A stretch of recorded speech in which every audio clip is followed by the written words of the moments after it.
What is going on, everybody? PHX here. Thank you for stopping by. And in today's video, we are going to be going over the Chirpy League. We're going to go over the missions, the challenges, and we kind of guide you in the direction of how to go about doing the challenges. And then we're also going to go over the build that I used to complete the Chirpy League for this week. So overall, we all know that leagues are very easy. It's easy for some, not for others. But this one is pretty straightforward. So let's go ahead and jump right into what we can expect from the league for the next 2 weeks. So to start off with the missions, we have Federal Emergency Bunker on hard. We have Viewpoint Museum on hard. We have Lincoln Memorial on hard. And then we have Potomac Event Center on challenging.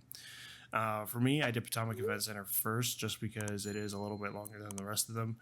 Then I went to Federal Emergency Bunker, Viewpoint, and then Lincoln Memorial for last just because it was the easiest. For Federal Emergency Bunker,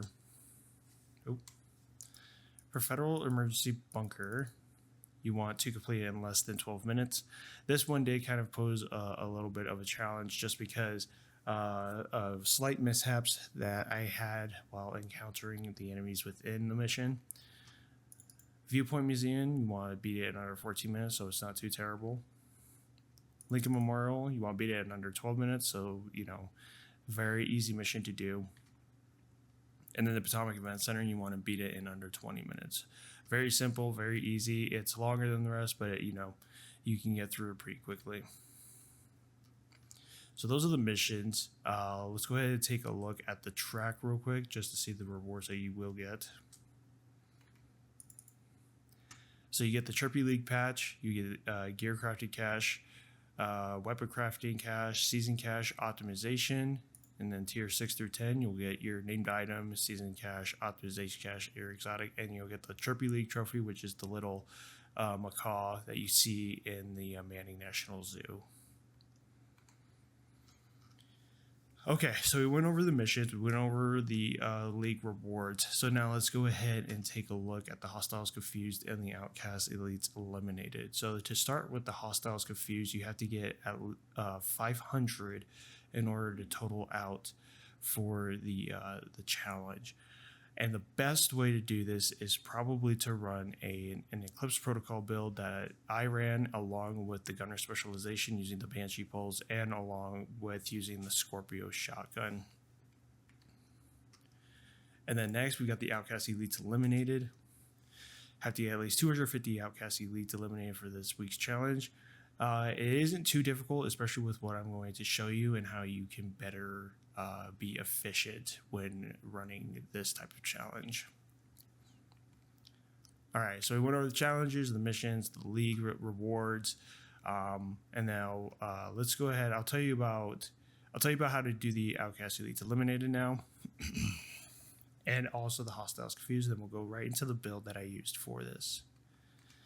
So the best way to do the Outcast Elites Eliminated is probably to end up here over in West End, and then what you're going to want to do is either farm this control point over here at, near the safe house, or you can also farm this control point right here, Sleeping Giant.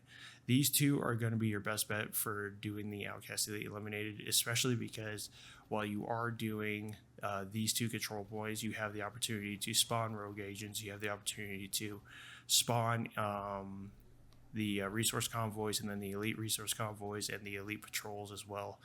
So this is going to be your best bet, or farming these two control points. Now you can just stick to one of them and farm one of them. As you can see, I just farmed this one over and over and over again, the overgrowth control point, just because the enemies seem to be grouped tighter rather than the Sleeping Giant. Sleeping Giant, they seem to be a little bit spread out all over the place. And you would think that they would be grouped tighter here just because of the location. But yeah, I just found that doing the overgrowth control point consistently actually helped. And I also spawned in a bunch of resource convoys and elite patrols and elite resource convoys as well. So that helped in eliminating for the Outcast Elites. So that's my recommendation, is just keep farming this control point. This shouldn't take you more than maybe an hour or two, depending on the types of enemies that you do get and what complications you are going to run into. You can also keep in mind that you will have, you can run down here between these two buildings and then also take out whatever this event is here, like this public execution, or if it's a territory control or something like that. Just extra enemies to help eliminate for the Outcast Elites eliminated. You can also, this is probably a prime spot too for you to also run to do the 500 confused, and the 500 confused really isn't that terrible because the enemies are so grouped together, and by using the Banshee Pulse you are able to kind of gather a bunch of enemies all in one location, and it really stacks up very, very quickly. So now that we went over this control point, over the recommendation of what I think you should do, let's go ahead and jump into the build that I used. So this is the build. For the specialization, we are running Gunner specialization because of the Banshee Pulse. And then for the weapons I've got going on, I'm using the Attack Mark 16 replica. So I crafted this in order to get damage to armor and then put flatline on it. And then you're going to want to run the Scorpio. Definitely run this because of the disorient for the 3 shots you do to an enemy. And then we have a 4-piece Eclipse Protocol build. And now this is a hybrid DPS skill build. So we're running 4-piece Eclipse Protocol build. We've got the Eclipse Protocol Biohazard Mask with 1 skill tier and then critical hit chance, along with a skill haste. That way we get our Banshee Pulse back faster. We are running a closer chest piece for 5% total armor with 50% weapon damage, status effects, and then critical hit damage for 10.3%, and then a skill haste mod as well. And yes, if you are running Banshee Pulse, you are going to be able to pulse the enemies, so you are going to be able to proc Spotter, and you also are going to be proc Flatline, which is also going to go into the backpack's special talent. For the backpack, we've got the 1 skill tier, status effects rolled, and then we got 12% skill haste, and then we have Symptom Aggravator, amplifies all damage you deal to status affected targets by 30%. So you are doing an insane amount of damage just with using this status effect build. So this is a very good DPS hybrid skill tier build that I really loved running. I used this build actually for all of the challenges, for all the missions, and it just came in very clutch. So definitely I highly recommend trying to give this a shot, but of course you run whatever you feel comfortable with. And then we've got the medical grade tac gloves from Eclipse Protocol. So we rolled 50% weapon damage along with 5% critical hit chance. We've got the holster for Eclipse Protocol, 1 skill tier, crit chance. And then we have the Fox's Prayer D-pads, 15% weapon damage, 8% damage to target out of cover, and then 6% critical hit chance as well.